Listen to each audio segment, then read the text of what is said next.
Welcome, seekers of the unseen, to the Esoteric Archives, your trusted sanctuary for ancient wisdom and cosmic mystery.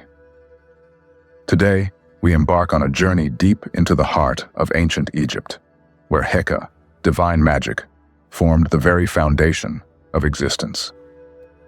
Along the life-giving Nile, this force shaped beliefs, guided daily life, and forged an enduring spiritual legacy that still whispers its secrets to us today. Here, magic, known as Heka, was woven into every tapestry of daily life, from the markets bustling with chatter and trade to the hushed corridors of immense stone temples. In ancient Egypt, magic was not a vague superstition.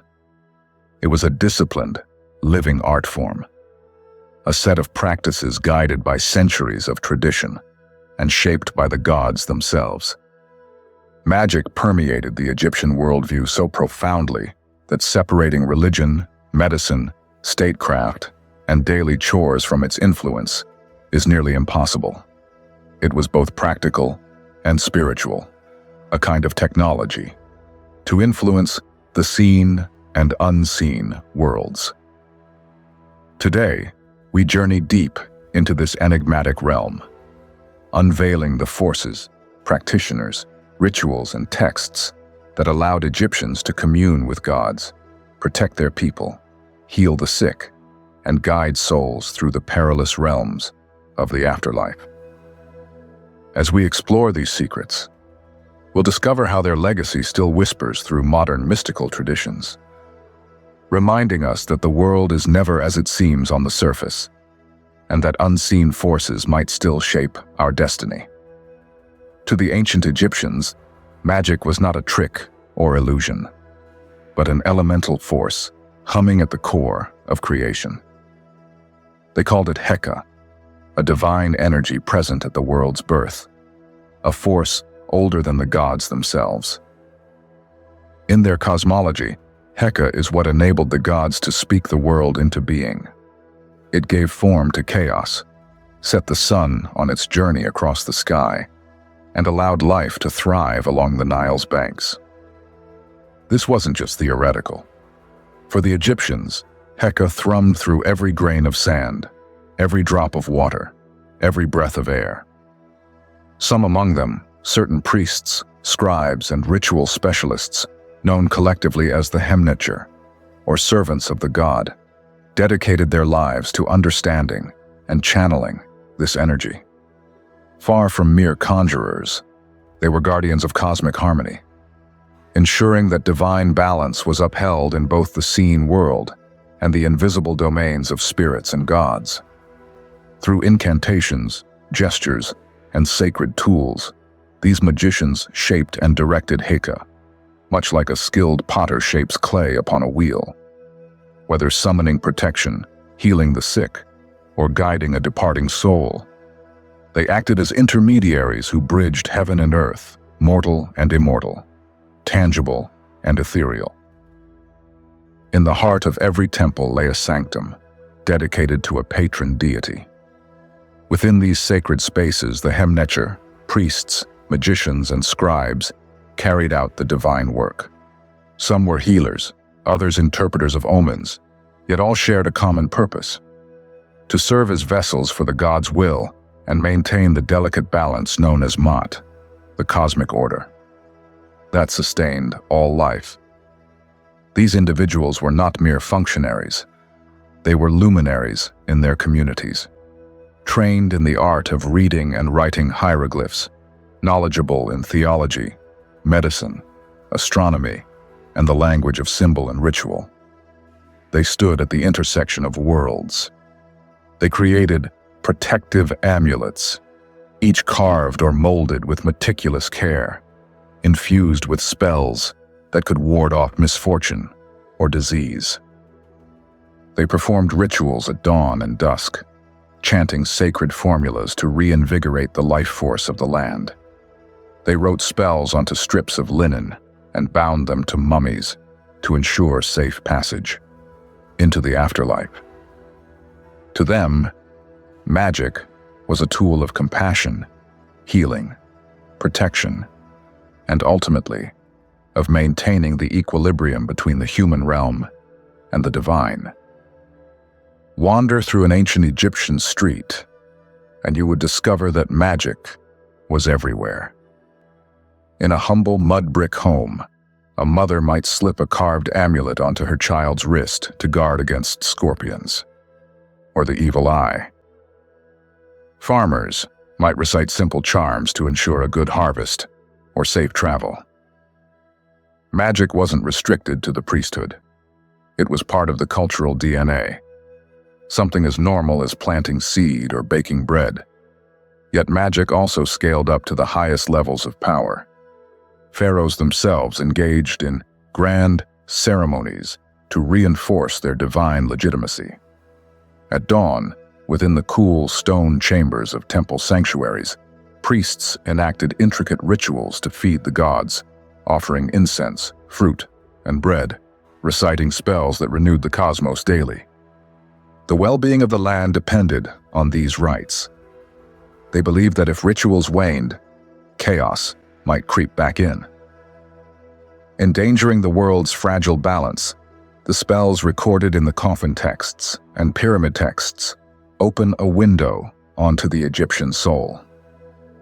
The pyramid texts, carved into the walls of Old Kingdom pyramids, represent some of the oldest religious writings in the world. They were reserved for royalty, guiding the deceased king safely into the afterlife. By the Middle Kingdom, the coffin texts democratized the concept, painted onto wooden coffins for a broader range of nobles and officials. Their words formed a bridge, a spiritual roadmap for navigating the landscapes of the beyond, ensuring that even death could not sever the bond between the mortal and divine realms. Egyptian medicine was astonishingly advanced for its time. Physicians conducted surgeries, set broken bones, and prescribed herbal remedies. Yet even this discipline was intertwined with magic. The Ebers Papyrus, one of the oldest known medical texts, seamlessly combined practical treatments with spells and incantations. A physician might apply honey and willow bark to a wound while reciting a prayer to ward off malevolent forces. For the Egyptians, illness was not simply a physical ailment. It could stem from spiritual imbalance or attack by hostile entities. Healing, therefore, required addressing both the material and the metaphysical. This holistic approach ensured that treatments targeted the soul as well as the body. A fractured limb required realignment and a splint, but a troubled heart might demand a spell to soothe anxiety or repel harmful spirits. True health meant harmony on every level, and magic helped physicians restore equilibrium in all aspects of their patient's being. Among the many divine figures entwined with magic, none shone brighter than Isis. She was the archetype of the devoted wife, the wise sorceress, and the universal mother. Her greatest feat, the resurrection of her slain husband Osiris, demonstrates the true potency of Egyptian magic. Weaving spells and gathering Osiris' scattered remains, Isis brought him back to life, enabling him to become ruler of the underworld and granting humankind the hope of rebirth after death. This story was not simply a myth. It illustrated the Egyptians' fundamental belief in the power of Heka to overcome decay, suffering, and even mortality. Isis embodied compassion, tenacity, and transcendent knowledge. Her magic was a beacon of hope, lighting the way for all souls seeking renewal. If Isis was the compassionate heart of Egyptian magic, then Thoth was its brilliant mind. Depicted as an ibis-headed scribe, Thoth was credited with inventing writing, language, mathematics, and the very rituals that capture divine energy in word and gesture.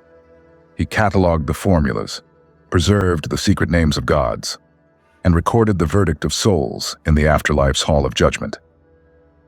Under Thoth's guidance, the Egyptians codified their magical knowledge, ensuring it could be taught, refined, and passed down through generations. Writing allowed knowledge to travel through time, so that a spell once whispered in the Old Kingdom could reappear centuries later on a papyrus in the hands of a New Kingdom priest. As daylight wanes and stars begin to shimmer over temple silhouettes, we step into the mysterious territory of the afterlife. The Egyptian Book of the Dead was not a single, fixed text, but a personalized collection of spells, prayers, and rituals intended to guide the deceased through the Duat, the underworld realm where gods tested the worth of souls. Contrary to its modern name, it wasn't a book of the dead, but rather a book of coming forth by day, a guide to emergence and transformation. Imagine a departed soul confronted by looming gates, serpents spitting fire, crocodile-headed beasts and judges demanding to know the purity of one's heart. The Book of the Dead equipped this soul with secret passwords, magical names, and protective formulas to neutralize threats and navigate labyrinthine passageways. Most famously, it prepared the deceased for the weighing of the heart, an event where the feather of Ma'at, symbol of truth and cosmic order, determined if a soul was pure enough to join the blessed dead. By reciting the spells of the Book of the Dead, the Egyptians believed the soul could transform into a radiant spirit, move freely among the living gods, and even return to earth with the rising sun. This manual exemplifies how magic and religion interwove into a practical spirituality, one that promised not merely survival, but eternal renewal.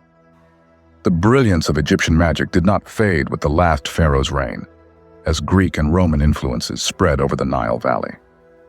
Egyptian thought mingled with Hellenistic philosophy, birthing traditions like Hermeticism.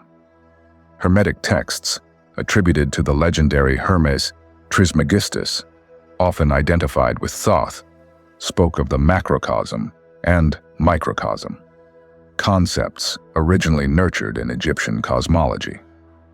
In these traditions, human beings became mirrors of the cosmos, and understanding magic meant understanding nature's underlying patterns.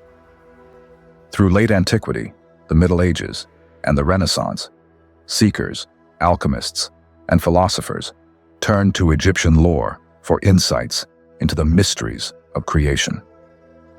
The Hermetic corpus, the Gnostic texts, and the works of alchemists all carried the fragrant memory of Egyptian magic, preserving a spark that would kindle countless spiritual endeavors in ages to come. In today's world, interest in ancient Egypt has soared beyond the academic. A renewed fascination has emerged among modern pagans, occultists, and New Age practitioners. Many find inspiration in the timeless symbols of Ankh, Scarab, and Eye of Horus. They incorporate Egyptian pantheons into their spiritual practice, invoking Isis and Thoth in ceremonies that blend centuries-old wisdom with contemporary spiritual journeys. For some, Egyptian magic offers a path to healing and empowerment. For others, it is a window into an earlier chapter of the human quest for meaning.